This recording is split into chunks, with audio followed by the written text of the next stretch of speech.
പാകിസ്ഥാൻ അഫ്ഗാനിസ്ഥാൻ ക്ലാഷിൽ നമ്മൾ ചിന്തിച്ചതുപോലെ തന്നെ ചില കാര്യങ്ങൾ സംഭവിച്ചിട്ടുണ്ട്. സാധാരണ പാകിസ്ഥാൻ ഒരു രാജ്യവുമായി എന്തെങ്കിലും പ്രശ്നത്തിലാണെങ്കിൽ അവർക്ക് കൂടുതലായും ഇന്ത്യയുമായാണ് പ്രശ്നമുള്ളത്. ഇന്ത്യയുമായി ഏതെങ്കിലും ഒരു പ്രശ്നം വന്നാൽ അതിനെന്തെങ്കിലും പ്രൂഫ് കാണിക്കേണ്ട ഒരു സാഹചര്യത്തിലാണെങ്കിൽ സോഷ്യൽ മീഡിയ പോസ്റ്റ് ഒരു പ്രൂഫായി കാണിക്കുക, ഇങ്ങനെയെല്ലാം സംഭവിച്ചിട്ടുണ്ട് എന്ന രീതിയിൽ അവരുടെ രാഷ്ട്രീയത്തിലെ ടോപ്പ് ലെവലിലുള്ള വ്യക്തികൾ തന്നെ സംസാരിക്കാൻ തുടങ്ങും. ഇപ്പൊ വീണ്ടും ഇവിടെ സംഭവിച്ചിരിക്കുന്നത് ആദ്യമായി പാകിസ്ഥാൻ അവർക്കുണ്ടായ നഷ്ടത്തെ സമ്മതിക്കാൻ തുടങ്ങിയിട്ടുണ്ട്. പകുതി സമ്മതിച്ചു എന്ന് വേണമെങ്കിൽ പറയാം. ഇതിനു മുൻപ് ഇങ്ങനെ ഇന്ത്യയുമായി നടന്ന പ്രശ്നത്തിലൊക്കെ സമ്മതിച്ചിട്ടേ ഇല്ല. പാകിസ്ഥാൻ സൈനികർ 23 പേർ മരിച്ചു എന്നുള്ള ഒരു സത്യം അവർ പറഞ്ഞു. അങ്ങനെയാണെങ്കിൽ 23 വ്യക്തികൾ മരിച്ചുവെന്ന് പാകിസ്ഥാൻ തന്നെ സമ്മതിച്ചു എന്നുണ്ടെങ്കിൽ അവിടെ യഥാർത്ഥ നഷ്ടം എത്രത്തോളം ഉണ്ടായിട്ടുണ്ടാകണം? ഇതിന് മാച്ച് ആകുന്ന രീതിയിൽ പാകിസ്ഥാൻ ഏത് തരത്തിലുള്ള കഥകളായിരിക്കും പറഞ്ഞിട്ടുണ്ടാവുക? കഴിഞ്ഞ വീഡിയോയിൽ ഞാൻ പറഞ്ഞിരുന്നു, ഫട്ട സീരീസിലുള്ള ചില മിസൈൽസ് ഫയർ ചെയ്തു, മിസ്ഫയർ ആയി മറ്റു പല സ്ഥലങ്ങളിൽ വീണുവെന്ന്. ഇതിനെക്കുറിച്ചുള്ള അപ്ഡേറ്റ്സും അഫ്ഗാനിസ്ഥാനെ കുറിച്ചുള്ള വീണ്ടും ചില അപ്ഡേറ്റ്സ് എല്ലാം ഈ വീഡിയോയിലൂടെ വിശദമായി അറിയാം.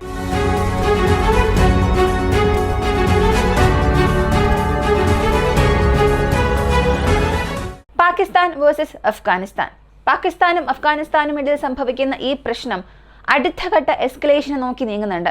ഇത് പറയാനുള്ള പ്രധാനപ്പെട്ട കാരണം മുറാഖി ഡൽഹിയിലാണുള്ളത്.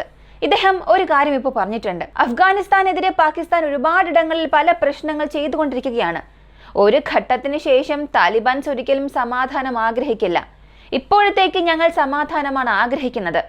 ഈ പ്രശ്നം ഇതോടുകൂടി അവസാനിപ്പിക്കണം. ഇല്ലെങ്കിൽ സമാധാനം കൊണ്ടുവരാൻ നിങ്ങൾ ഏതെല്ലാം നടപടികളാണോ സ്വീകരിക്കുന്നത് അതിനുള്ള സപ്പോർട്ടും ഞങ്ങൾ നൽകാം, അതിനുള്ള സഹായവും നൽകാം. നിങ്ങൾക്ക് ഏത് തരത്തിലെല്ലാമാണോ സഹകരിക്കേണ്ടത് എല്ലാം ഞങ്ങൾ ചെയ്യാം. എന്നാൽ പാകിസ്ഥാൻ സൈനികർ, പാകിസ്ഥാൻ വ്യോമസേന ഇവർ ഇതിനു ശേഷം താലിബാൻ പ്രദേശങ്ങൾക്കുള്ളിലേക്ക് കടന്നാക്രമിച്ചാൽ, അഫ്ഗാനിസ്ഥാനിലെ പ്രദേശങ്ങളിൽ കടന്ന് ഏതെങ്കിലും ഒരു സ്ട്രൈക്ക് ചെയ്യണമെന്ന് തീരുമാനിക്കുകയാണെങ്കിൽ, അല്ലെങ്കിൽ അങ്ങനെ ചെയ്താൽ അതിന്റെ അനന്തരഫലങ്ങൾ വളരെ സിവിയർ ആയിരിക്കും. ഈ പ്രശ്നങ്ങൾ ഞങ്ങൾ അടുത്ത ഘട്ടത്തിലേക്ക് കൊണ്ടുപോകാൻ ഒരിക്കലും മടിക്കില്ല. വളരെ കൃത്യമായി തന്നെ പദ്ധതിയിട്ട് പാകിസ്ഥാനെതിരെയുള്ള ആക്രമണം തുടങ്ങുമെന്ന രീതിയിൽ സ്റ്റേറ്റ്മെന്റ് പറഞ്ഞു. ഇത് ശരിക്കും വളരെ സെൻസിറ്റീവായ ഒരു കാര്യം തന്നെയാണ്. ഇന്ത്യക്കും പാകിസ്ഥാനും ഇടയിൽ ജന്മജന്മാന്തരങ്ങളായുള്ള ഒരു പകയുണ്ട്. അങ്ങനെ പാകിസ്ഥാനെതിരെയുള്ള ഒരു രാജ്യത്ത്, ആ രാജ്യത്തിന്റെ തലസ്ഥാനമായി ഡൽഹിയിൽ ഇരുന്നു കൊണ്ട് പാകിസ്ഥാനെ ആക്രമിച്ചു കൊണ്ടിരിക്കുന്ന ഒരു രാജ്യത്തിന്റെ വിദേശകാര്യമന്ത്രി ഇത്തരത്തിലുള്ള ഒരു സ്റ്റേറ്റ്മെന്റ് പറയുകയാണെങ്കിൽ ഇത് വളരെ വലിയൊരു കാര്യം തന്നെയാണ്. ഇത് പാകിസ്ഥാനെ വീണ്ടും ട്രിഗർ ചെയ്യുക തന്നെ ചെയ്യും. സാധാരണ രണ്ട് രാജ്യങ്ങൾക്കിടയിൽ എന്തെങ്കിലും ഒരു പ്രശ്നം സംഭവിക്കുകയാണ്, യുദ്ധം നടക്കുകയാണെങ്കിൽ മറ്റു ചില രാജ്യങ്ങൾക്ക് അത് വളരെ അനുകൂലമായി തന്നെ മാറും. ഇവിടെ ഇറാൻ ചെയ്തിരിക്കുന്നത്, നിങ്ങൾ എന്തിനാണ് ഇങ്ങനെ പ്രശ്നങ്ങൾ ഉണ്ടാക്കുന്നത്? നിങ്ങൾക്ക് രണ്ടുപേർക്കും ഇടയിൽ സമാധാനം കൊണ്ടുവരിക, നിങ്ങൾക്ക് രണ്ടുപേർക്കും ഇടയിലുള്ള പ്രശ്നം അവസാനിപ്പിക്കാൻ ഞാൻ ഒരു ചർച്ച നടത്താം. ഇങ്ങനെ ഇറാൻ ഒരു ഇൻവിറ്റേഷൻ നൽകിയിട്ടുണ്ട്. സത്യത്തിൽ ഇറാനെ സംബന്ധിച്ചിടത്തോളം പാകിസ്ഥാൻ ആക്രമിക്കപ്പെട്ടാൽ സന്തോഷിക്കുന്ന മൂന്നാമത്തെ രാജ്യമായിരിക്കും ഇറാൻ. ആദ്യ സ്ഥാനത്ത് എപ്പോഴും ഇന്ത്യ തന്നെ ഉണ്ടാകും, രണ്ടാം സ്ഥാനത്ത് അഫ്ഗാനിസ്ഥാൻ, മൂന്നാം സ്ഥാനത്ത് ഇറാൻ ഉണ്ടാകും. അതിൽ യാതൊരു സംശയം വേണ്ട. അപ്പോൾ ഇവർക്കിടയിൽ സംഭവിക്കുന്ന ഈ ഒരു പ്രശ്നം ഇപ്പോൾ ഒരു പുതിയ സെറ്റ് ഓഫ് എസ്കലേഷനായി മാറിയിട്ടുണ്ട്. ഈ സ്റ്റേറ്റ്മെന്റ് ഞാൻ പറയാൻ കാരണം ഈ കൗണ്ട് വേറിയാകുന്നതാണ്. ആദ്യം കഴിഞ്ഞ വീഡിയോയിൽ ഞാൻ പറഞ്ഞിരുന്നു, താലിബാൻസ് പാകിസ്ഥാൻസിന്റെ 18 ഔട്ട് പോസ്റ്റുകൾ പിടിച്ചെടുത്തു. ഇതിൽ പ്രധാനപ്പെട്ട ഈ ദുരന്ത് ലൈനോട് ചേർന്നുള്ള ഖൈബർ പക്തൂൺ പ്രദേശത്ത് നടന്ന കാര്യങ്ങളെല്ലാം പറഞ്ഞിരുന്നു. ആ സമയം ഞാൻ പറഞ്ഞൊരു കാര്യമുണ്ട്, തീർച്ചയായും പാകിസ്ഥാൻ അടുത്ത 1-2 നമ്പേഴ്സ് ചേർത്ത് വെച്ചൊരു വാർത്ത പുറത്തുവിടുമെന്ന്. അത് സംഭവിക്കുക തന്നെ ചെയ്തു. ഇവിടെ ഒരു പോസ്റ്റിന് പകരം 2 പോസ്റ്റ് എക്സ്ട്രാ ആഡ് ചെയ്തിട്ടുണ്ട്. അതായത് ഫോർവേഡിൽ ആദ്യം 19 പോസ്റ്റ് പിടിച്ചെടുത്തു എന്ന് പറഞ്ഞു. ഇപ്പോഴത്തേക്ക് ഞങ്ങളുടെ നിയന്ത്രണത്തിൽ 19 പോസ്റ്റ് ഉണ്ട്. അടുത്ത പോസ്റ്റ് പിടിച്ചെടുക്കാനുള്ള ശ്രമങ്ങളും എടുക്കുന്നുണ്ട്. എത്രയും പെട്ടെന്ന് താലിബാൻസിന്റെ നിയന്ത്രണത്തിലുള്ള 20 ഔട്ട് പോസ്റ്റ് ഞങ്ങളുടെ കൺട്രോളിലേക്ക് വരുമെന്നും പറഞ്ഞു. അപ്പോൾ ഒഫീഷ്യലി 19, എത്രയും പെട്ടെന്ന് അടുത്ത ഒന്നുകൂടെ വരും. അടുത്ത ഈ സൈനികർ മരിച്ച ആ ഒരു കൗണ്ട്, ആക്രമണം നടന്ന അടുത്ത ചില മണിക്കൂറിൽ ആരും വാ തുറന്നിട്ടില്ല. അവരുടെ സൈഡിൽ നിന്നും ഒരു ഒഫീഷ്യൽ സ്റ്റേറ്റ്മെന്റ് പോലും വന്നില്ല. എന്നാൽ ആദ്യമായി അവരുടെ ഔദ്യോഗിക റിപ്പോർട്ടിൽ പറഞ്ഞിരിക്കുന്നത് 200 താലിബാൻ സൈനികരെ ഞങ്ങൾ കൊന്നു. ശരി, താലിബാനിലുള്ള സൈനികരെ അല്ലെങ്കിൽ താലിബാൻസിനെ എയർ സ്ട്രൈക്ക് നടത്തി കൊന്നു, അല്ലെങ്കിൽ അവരുടെ ബോർഡറിൽ നടന്ന ക്ലാഷിലൂടെ കൊന്നു. അങ്ങനെയാണെങ്കിൽ നിങ്ങളുടെ സൈഡ് എത്ര സൈനികരാണ് നഷ്ടമായത്? എത്ര പേർ മരിച്ചു എന്ന് ചോദിച്ചാൽ 23 സൈനികരാണ് മരിച്ചത്. താലിബാൻസിനും പാകിസ്ഥാൻ സൈന്യത്തിനും ഇടയിൽ നടന്ന പ്രശ്നത്തിൽ 23 പാകിസ്ഥാൻ സൈനികരെ ഞങ്ങൾ നഷ്ടപ്പെടുത്തിയെന്ന് പാകിസ്ഥാന്റെ ഒഫീഷ്യൽ സ്റ്റേറ്റ്മെന്റിൽ പറഞ്ഞിട്ടുണ്ട്. പാകിസ്ഥാൻ അത്ര പെട്ടെന്ന് അങ്ങനെ ഒന്നും സമ്മതിക്കുകയില്ല. കാരണം അവരൊരു നഷ്ടം സംഭവിച്ചുവെന്ന് പറയുകയാണെങ്കിൽ 1000 പേർ മരിച്ചിട്ടുണ്ടെങ്കിൽ ഒരു 10-15 പേർ മരിച്ചു എന്ന് പറയും, അല്ലെങ്കിൽ കൂടിപ്പോയാൽ 100 പേർ മരിച്ചു എന്ന കണക്ക് കാണിക്കും. ഇതാണ് അവർ പുറത്തുവിടുന്ന അവരുടെ സത്യം. അവരുടെ ന്യൂസ് സ്റ്റേറ്റ്മെന്റ്സ് ഒക്കെ എപ്പോഴും അവർക്ക് ഫേവറായി തന്നെയായിരിക്കും വരിക. അവർ ചിന്തിച്ച് സംസാരിക്കുന്നതാണോ ഇല്ലയോ എന്നൊന്നും അറിയില്ല. അവർ വാങ്ങിയ തിരിച്ചടി ഒരിക്കലും പുറത്ത് പറയുകയില്ല, ഏതോ രാജ്യവും പറയില്ല. പക്ഷെ ഇവർ പരാജയപ്പെട്ടു എന്ന് പോലും പറയില്ല. ഞങ്ങൾ ജയിച്ചു എന്ന രീതിയിൽ പോർട്രേറ്റ് ചെയ്യുന്ന ഒരു രാജ്യമാണ്. അപ്പോൾ പിന്നെ ഇവർ തന്നെ 23 പേർ മരിച്ചു എന്നൊരു കണക്ക് പറയണമെന്നുണ്ടെങ്കിൽ യഥാർത്ഥ കണക്ക് എത്രയായിരിക്കും? സത്യത്തിൽ പാകിസ്ഥാൻ ഇങ്ങനെ വെറുതെ ഇരുന്നുകൊണ്ട് പറഞ്ഞതല്ല. പാകിസ്ഥാൻ നന്നായി, ഇതിനുശേഷം പാകിസ്ഥാൻ സത്യം മാത്രമേ പറയൂ എന്നുപോലും നമുക്ക് പറയാൻ സാധിക്കില്ല. കാരണം ഇവർ ഈ ഒരു സ്റ്റേറ്റ്മെന്റ് പുറത്തുവിടാൻ കാരണം തന്നെ താലിബാൻസ് പാകിസ്ഥാൻ സൈനികരെ കൊന്നത്, അവരുടെ ഔട്ട് പോസ്റ്റ് എല്ലാം പിടിച്ചെടുത്തത്, ഇതെല്ലാം കൃത്യമായ തെളിവുകളോടുകൂടി തന്നെ അവർ പുറത്തുവിട്ടിട്ടുണ്ട്. അവർ മരിക്കുമ്പോൾ പോലും അത് ഫോട്ടോസ് വീഡിയോസ് എടുത്ത് പുറത്തുവിട്ടിട്ടുണ്ട്. അപ്പോൾ പിന്നെ പാകിസ്ഥാനിന് മറ്റു മാർഗമില്ല. ഇന്ത്യൻ സൈഡിൽ നിന്ന് ഒരു ഫുട്ടേജ് വരികയാണെങ്കിൽ അവർ എഡിറ്റഡ് എന്ന് പറയും, അല്ലെങ്കിൽ എന്തെങ്കിലും ഒക്കെ പറഞ്ഞത് കൈകാര്യം ചെയ്യും. പക്ഷേ താലിബാൻസിന്റെ പക്കൽ നിന്നും ഇങ്ങനെ ചില ഫുട്ടേജസ് വരികയാണ്, അതും പാകിസ്ഥാനുള്ളിൽ അത് വൈറലായി മാറുമ്പോൾ അവർക്ക് പിന്നെ മറ്റു ഓപ്ഷൻ ഇല്ല, സമ്മതിച്ചേ മതിയാവുകയുള്ളൂ. പക്ഷെ എന്താ, അവിടെ കൗണ്ട് എന്തെങ്കിലും അവർ കുറച്ച് കാണിക്കും. അതിനെ പൂർണ്ണമായും അവർക്ക് റിജക്ട് ചെയ്യാൻ കഴിയാത്തൊരു സാഹചര്യത്തിലാണ് അവരുള്ളത്. അങ്ങനെയാണ് 23 പാകിസ്ഥാൻ സൈനികർ മരിച്ചതായി ഒരു ക്ലെയിം വന്നത്. അങ്ങനെയാണെങ്കിൽ അഫ്ഗാനിസ്ഥാൻ നഷ്ടങ്ങളൊന്നും ഇല്ല എന്ന് ചോദിച്ചാൽ, അഫ്ഗാനിസ്ഥാന്റെ ചില പോസ്റ്റുകൾ പാകിസ്ഥാൻ നിയന്ത്രണത്തിലേക്ക് പോയി. കൃത്യം എത്ര കൗണ്ട് എന്നുള്ളത് അറിയില്ല. പാകിസ്ഥാൻ പറഞ്ഞതുപോലെ 20 ഔട്ട് പോസ്റ്റുകൾ വരെയും ഇവരുടെ നിയന്ത്രണത്തിലേക്ക് പോയോ എന്ന് പോലും അറിയില്ല. ലേറ്റസ്റ്റ് ന്യൂസ് അനുസരിച്ച് നോക്കിയാൽ, അല്ലെങ്കിൽ താലിബാൻ സൈറ്റ്സിൽ നിന്നും അവിടെ നിന്നും വരുന്ന ലോക്കൽ ന്യൂസ് ഒക്കെ നോക്കുകയാണെങ്കിൽ ഒരു 5 ഔട്ട് പോസ്റ്റ് പാകിസ്ഥാൻ നിയന്ത്രണത്തിലേക്ക് പോയതായി പറഞ്ഞിട്ടുണ്ട്. ഇവർക്ക് സപ്പോർട്ട് നൽകുന്ന രീതിയിൽ പാകിസ്ഥാൻ വ്യോമസേനയും ചിലയിടങ്ങളിൽ സ്ട്രൈക്ക് ചെയ്തിട്ടുണ്ട്. ഒരു 3-4 പ്രധാനപ്പെട്ട മിലിറ്ററി സെറ്റപ്പ് ഉണ്ടായിരുന്ന സൈനിക താവളങ്ങളെയും നശിപ്പിച്ചതായി വാർത്ത വരുന്നുണ്ട്. മാത്രമല്ല പാകിസ്ഥാൻ സൈഡിൽ നിന്നും ചില മിസ്മാച്ച് വിവരങ്ങളും പുറത്തു വരുന്നുണ്ട്. പ്രധാനപ്പെട്ട ഒരു വ്യക്തി ആസിഫ് ദുരാനി, പാകിസ്ഥാന്റെ അഫ്ഗാനിസ്ഥാൻ സ്പെഷ്യൽ റെപ്രസെന്റേറ്റീവ്, ഒരു സ്പെഷ്യൽ NO എന്ന് വേണമെങ്കിൽ പറയാം. ഇദ്ദേഹം ഇപ്പോൾ പറഞ്ഞിരിക്കുന്നത്, നോക്കുക, അഫ്ഗാനിസ്ഥാനും പാകിസ്ഥാനും ഇടയിൽ പ്രശ്നം നടക്കുന്നുണ്ട്. മുഷറഫ് നഖ്വി പറഞ്ഞല്ലോ താലിബാൻസിനൊക്കെ ഒരു റിപ്ലൈ നൽകുമെന്ന്. ഇത് പറയേണ്ടത് പാകിസ്ഥാന്റെ ഡിഫൻസ് മിനിസ്ട്രിയുടെ ജോലിയാണ്. പാകിസ്ഥാന്റെ സൈന്യമാണ് ഇതിനൊരു പ്രതികരണം നൽകേണ്ടത്, മറുപടി നൽകേണ്ടത്. യാതൊരു കാരണവും ഇല്ലാതെ ഇന്ത്യയുടെ മിനിസ്റ്ററായി നിങ്ങൾ ഇതിനെക്കുറിച്ച് സംസാരിക്കണം? ഇതൊന്നും നിങ്ങൾ ഇവിടെ സംസാരിക്കാൻ പാടില്ല. 2 വിഭാഗത്തിനും ഇടയിൽ നടക്കുന്ന പ്രശ്നം സർക്കാരാണ് തീരുമാനിക്കേണ്ടത്. ഇങ്ങനെയുള്ള റിപ്ലൈസ് ഒന്നും നിങ്ങൾ ഇങ്ങനെ തുറന്നു പറയാൻ പാടില്ല എന്ന് വളരെ കർശനമായി തന്നെ ഒരു സ്റ്റേറ്റ്മെന്റ് പുറത്തുവിട്ടു. സത്യത്തിൽ ഈ പാകിസ്ഥാനെ എടുക്കുകയാണെങ്കിൽ അവിടെയുള്ള ആർക്ക് വേണമെങ്കിലും എങ്ങനെ വേണമെങ്കിലും സംസാരിക്കാം എന്ന ഒരു രീതിയാണ്. പ്രത്യേക പ്രോട്ടോകോൾ ഒന്നും അങ്ങനെ ആർക്കും ഇല്ല.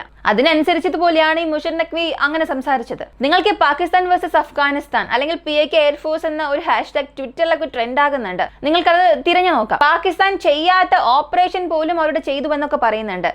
ഇതിനകം പല വർഷങ്ങൾക്ക് മുൻപ് ചെയ്ത ഒരു ഓപ്പറേഷൻ, അതിന് മുൻപ് നടന്ന ഫുട്ടേജസ് ഒക്കെ കാണിച്ചുകൊണ്ട് പാകിസ്ഥാന്റെ എയർഫോഴ്സ് അഫ്ഗാനിസ്ഥാനെതിരെ ഓപ്പറേഷൻ ഖൈബർ ലോഞ്ച് ചെയ്തതായും പറയുന്നു.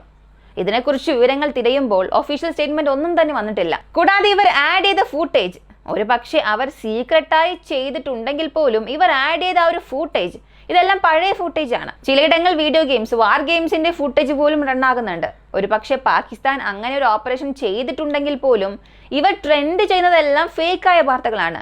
അപ്പോൾ വീണ്ടും സോഷ്യൽ മീഡിയ പ്രൂഫായി കാണിച്ച് പാകിസ്ഥാൻ ഒരു വലിയ വിജയം തന്നെ ക്ലെയിം ചെയ്യും. നിങ്ങൾ തന്നെ നോക്കുക, അടുത്ത ചില ദിവസത്തിൽ പാകിസ്ഥാനിലെ വളരെ പ്രധാനപ്പെട്ട മന്ത്രി അല്ലെങ്കിൽ പ്രധാനപ്പെട്ട പദവിയിലുള്ള വ്യക്തികൾ ആരെങ്കിലും ഈ ട്വിറ്ററിൽ കണ്ട വാർത്ത എടുത്തു വെച്ചിട്ട് ഞങ്ങൾ വിൻ ചെയ്തു, താലിബാൻസുമായുള്ള യുദ്ധത്തിൽ ഞങ്ങൾ ജയിച്ചു എന്നൊക്കെ ഒരറിയിപ്പ് പുറത്തുവിട്ടാൽ പോലും അതിൽ അത്ഭുതപ്പെടാൻ ഒന്നുമില്ല. അവസാനം പറയേണ്ട ഒരു പ്രധാനപ്പെട്ട കാര്യം, അഫ്ഗാനിസ്ഥാന്റെ ഡിഫൻസ് മിനിസ്റ്റർ മൗലാദ് മുഹമ്മദ് ഒരു കാര്യം പറഞ്ഞു, പാകിസ്ഥാൻ നിങ്ങൾ അഗ്രഷൻ കാണിക്കുക, പക്ഷെ ഞങ്ങൾക്കും ഇതിനനുസരിച്ചതുപോലെ തന്നെ തിരികെ നൽകാൻ അറിയാം. പാകിസ്ഥാനെതിരെ ഏത് തരത്തിലുള്ള ആക്രമണങ്ങളാണോ നടത്തേണ്ടത് അതെല്ലാം ഞങ്ങളെ കൊണ്ടും ചെയ്യാൻ കഴിയുമെന്നുള്ളത് നിങ്ങൾ മറക്കാൻ പാടില്ല. ഇപ്പോഴത്തേക്ക് ഞങ്ങൾ ഈ കാര്യമെല്ലാം അവസാനിപ്പിക്കുകയാണ്. അതായത് പാകിസ്ഥാനുള്ളിലെ ഈ ഒരു പ്രശ്നത്തെ ഇപ്പോഴത്തേക്ക് പോസ് ചെയ്യുകയാണ്. ഇത് ഞങ്ങൾ എപ്പോൾ വേണമെങ്കിലും ആക്റ്റീവ് ആക്കും, അല്ലെങ്കിൽ പാകിസ്ഥാനെതിരെയുള്ള ഒരു പ്രശ്നം തുടങ്ങുമെന്ന് പറഞ്ഞുകൊണ്ട് ഇപ്പോൾ സംഭവിക്കുന്ന ഈ പ്രശ്നങ്ങൾക്കെല്ലാം അവിടെ ഒരു ഫുൾ സ്റ്റോപ്പ് നൽകിയിട്ടുണ്ട്, ഒരു ടെമ്പററി ഫുൾ സ്റ്റോപ്പ് നൽകിയിട്ടുണ്ട്. എന്നാൽ ഈ അഫ്ഗാനിസ്ഥാന് എതിരെ പാകിസ്ഥാൻ ചെയ്യുന്ന ഈ സ്ട്രൈക്ക് ഉണ്ടല്ലോ, ഇതേ പാറ്റേൺ കാശ്മീരിൽ അവർ ചെയ്തിട്ടുണ്ട്. അതായത് ഇപ്പോൾ അവർ ഏത് തരത്തിലാണോ നമുക്കെതിരെയുള്ള ആക്രമണം നടത്തിയത് അതേ രീതിയിലാണ് അവർക്കെതിരെയുള്ള ആക്രമണം താലിബാൻസും ചെയ്യുന്നത്. അതായത് ഇതെല്ലാം ഒരു സൈക്കിൾ പോലെ സംഭവിക്കുകയാണ്. നിങ്ങൾ ഒരാൾക്ക് ഒരു പ്രശ്നം നൽകുകയാണെങ്കിൽ അതേ പ്രശ്നം നിങ്ങൾക്ക് മറ്റൊരാളിലൂടെ സംഭവിക്കും. ഈ ഒരു സൈക്കിളിലാണ് ഇപ്പോൾ പാകിസ്ഥാൻ അകപ്പെട്ട് കിടക്കുന്നത്. മറ്റൊരു കാര്യം, ഓരോ തവണയും LOCയിൽ പ്രശ്നം നടക്കുമ്പോൾ 2021 മുൻപൊക്കെ ഈ സീസ് ഫയർ ഉണ്ടാകുന്നതിന് മുൻപ് വരെയും പാകിസ്ഥാൻ ചിലയിടങ്ങളിൽ ബോർഡർ ഫയറിംഗ് നടത്തും. ഇന്ത്യൻ പ്രദേശങ്ങളെ നോക്കി വെടിയുതിർക്കുക, ഓപ്പൺ ഏരിയാസിനെ നോക്കി ഗൺസ് വെച്ച് ഫയർ ചെയ്യും. ഈ സംഭവം അവർ ചെയ്യുമ്പോൾ അതിന് പാരലായി ഭീകരവാദികളെല്ലാം ബോർഡർ കടത്തി ഉള്ളിലേക്ക് അയക്കും. ഇപ്പോൾ അതേ കാര്യം തന്നെ പാകിസ്ഥാനുള്ളിലും സംഭവിച്ചിട്ടുണ്ട്. ഇന്ത്യ ഒരു കാര്യം ഇതിനെക്കുറിച്ച് പറഞ്ഞിരുന്നു. പാകിസ്ഥാൻ കാശ്മീരിൽ ഞങ്ങളുടെ പോസ്റ്റിനെ നോക്കി ഫയറിങ്സ് എല്ലാം ഓപ്പൺ ചെയ്തിട്ട് അതിനെ ഒരു കവറായി ഉപയോഗിച്ച് ഞങ്ങളുടെ ശ്രദ്ധ തിരിപ്പിച്ച് മറുവശത്തുകൂടി ഭീകരവാദികളെ അകത്തേക്ക് അയക്കുന്നുണ്ട്. ഇത് ഒഫീഷ്യലായി ഇന്ത്യ UN സഭയിൽ പറഞ്ഞൊരു കാര്യമാണ്. ഇപ്പോൾ ഇതേ സ്റ്റേറ്റ്മെന്റ് ഒരു അല്പം മോഡുലേറ്റ് ചെയ്ത് പാകിസ്ഥാനും പറഞ്ഞു. പാകിസ്ഥാനെതിരെ അഫ്ഗാനിസ്ഥാൻ തൊടുത്തുവിട്ട ഈ ഒരു യുദ്ധം ആദ്യമായി തുടങ്ങിയ ആ വെടിയുതിർത്തൽ പ്രശ്നമുണ്ടല്ലോ, കാബൂളിൽ നടത്തിയ എയർ സ്ട്രൈക്കിന് പകരമായി അവർ ചെയ്തല്ലോ, ഇത് അഫ്ഗാനിസ്ഥാൻ അറിഞ്ഞുകൊണ്ടാണ് ചെയ്തത്. ഇവിടെ വെടിയുതിർത്തിട്ട് അതിന് പാരലായി തെഹ്രീക്ക് താലിബാൻ ഫൈറ്റേഴ്സ് 3000-4000 പേരോളം പാകിസ്ഥാനുള്ളിലേക്ക് നുഴഞ്ഞു കയറിയിട്ടുണ്ട് എന്ന് പാകിസ്ഥാൻ സർക്കാർ തന്നെ പറഞ്ഞു. സത്യത്തിൽ ഇതിന് എന്ത് മറുപടി പറയണമെന്നേ അറിയില്ല.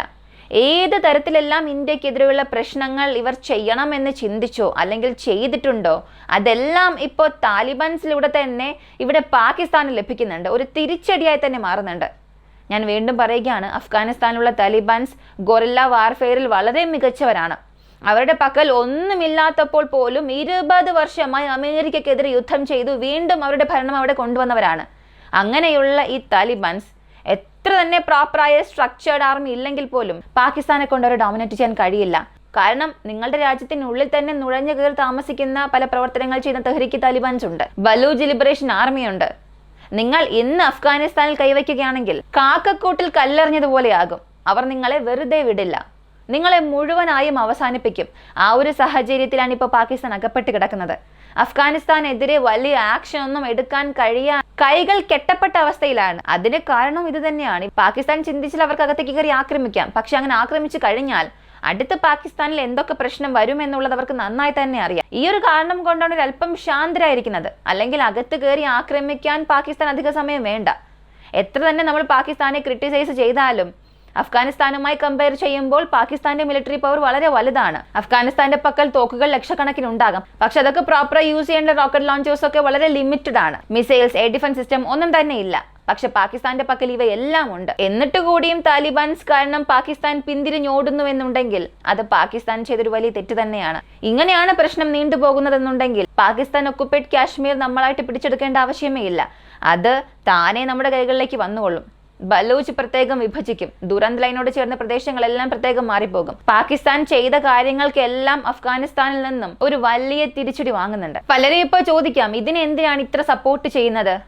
പാകിസ്ഥാൻ ബാധിക്കപ്പെടുന്നു എന്നുണ്ടെങ്കിൽ നമ്മൾ കരുണ കാണിക്കേണ്ടേ? അവിടെ ഉള്ളതും ജനങ്ങൾ തന്നെ അല്ലേ എന്നൊക്കെ. പാകിസ്ഥാനിലെ ജനങ്ങളിൽ നമുക്കൊരു കരുണ കാണിക്കാൻ സാധിക്കും. അവിടെയുള്ള ജനങ്ങളെല്ലാം ഇന്ത്യ നശിക്കണമെന്നോ അല്ലെങ്കിൽ ഇന്ത്യയെ എതിർക്കുന്നവരോ അല്ല. എന്നാൽ പാകിസ്ഥാന്റെ സർക്കാർ, അവിടെയുള്ള രാഷ്ട്രീയമുണ്ടല്ലോ, അതിനെയൊന്നും നമുക്ക് ഒരിക്കലും സപ്പോർട്ട് ചെയ്യാൻ പറ്റില്ല. അതിനെയൊക്കെ സപ്പോർട്ട് ചെയ്യുമെന്ന് പറയുന്ന വ്യക്തികളോട് പോലും നമ്മൾ സംസാരിക്കാൻ പാടില്ല. അവരെയും സപ്പോർട്ട് ചെയ്യാൻ പാടില്ല. പാകിസ്ഥാനിലെ ജനങ്ങളെയൊക്കെ നമുക്ക് സപ്പോർട്ട് ചെയ്യാം, അതിന് പ്രശ്നമില്ല. കാരണം എല്ലാവരും മനുഷ്യരാണ്. പക്ഷേ പാകിസ്ഥാൻ രാഷ്ട്രീയ പ്രവർത്തകരെ ഒരിക്കലും വിശ്വസിക്കാൻ പാടില്ല. ഈ ഒരു വീഡിയോ കുറിച്ചുള്ള നിങ്ങളുടെ അഭിപ്രായം കമന്റിൽ പറയുക. കൂടുതൽ അപ്ഡേറ്റ്സിനായി വോയിസ് ഓഫ് ഇന്ത്യ എന്ന നമ്മുടെ ചാനൽ സബ്സ്ക്രൈബ് ചെയ്യുക. മറ്റൊരു വീഡിയോയുമായി വീണ്ടും കാണാം.